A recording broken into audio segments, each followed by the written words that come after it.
মৃত্যু এমন এক সত্য যেখান থেকে কেউ পালাতে পারবে না। ধনী হোক বা গরিব, ক্ষমতাবান হোক বা সাধারণ মানুষ, একদিন সবাইকে এই দুনিয়া ছেড়ে চলে যেতে হবে।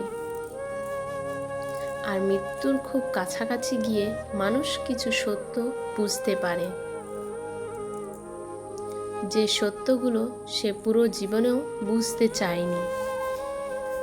এক, দুনিয়া কখনো স্থায়ী ছিল না। মানুষ সারা জীবন দুনিয়ার পিছনে দৌড়ায়, টাকা, বাড়ি, গাড়ি, নাম, খ্যাতি এগুলো নিয়েই ব্যস্ত থাকে।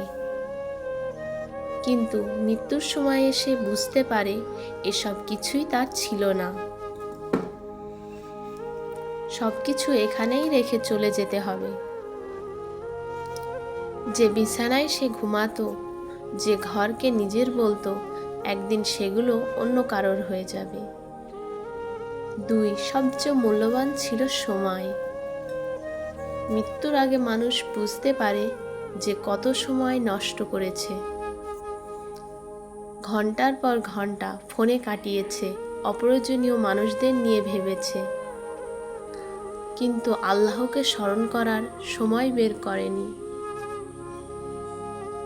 তখন সে আফসোস করে বলে, ইস, আরেকটু সময় যদি পেতাম।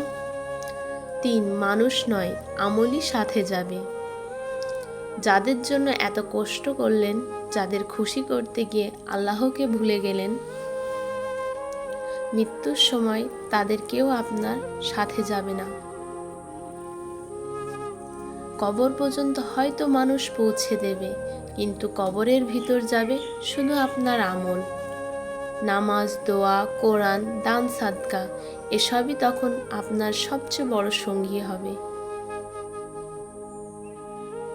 চার, গুনাহের আনন্দ খুব অল্প সময়ের। অনেক মানুষ দুনিয়ার সামান্য আনন্দের জন্য গুনাহ করে, হারাম সম্পর্কে জড়ায়, নামাজ ছেড়ে দেয়, আল্লাহর অবাধ্য হয়। কিন্তু মৃত্যুর সময় এসে বুঝতে পারে গুনাহের আনন্দ কয়েক মিনিটের ছিল, কিন্তু তার শাস্তি হতে পারে অনেক ভয়াবহ। পাঁচ, আল্লাহর কাছেই শেষ ফিরে যেতে হবে।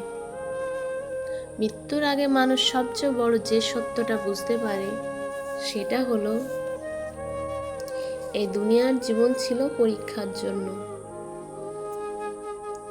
একদিন সবাইকে আল্লাহর সামনে দাঁড়াতে হবে। সেদিন টাকা, সৌন্দর্য, ফলোয়ার বা পরিচিত কোনো কাজে আসবে না। কাজে আসবে শুধু ঈমান আর নেক আমল। ভাই ও বোন, এখনো সময় আছে, নিজেকে বদলান, নামাজ শুরু করুন, আল্লাহর কাছে তওবা করুন। কারণ যে সত্য মানুষ মৃত্যুর আগে বুঝতে পারে, বুদ্ধিমান সেই ব্যক্তি যে সত্যটা মৃত্যুর আগে বুঝে যায়। আল্লাহ আমাদের সবাইকে হেদায়েত দান করুন এবং ঈমানের সাথে মৃত্যু নসিব করুন। আমিন।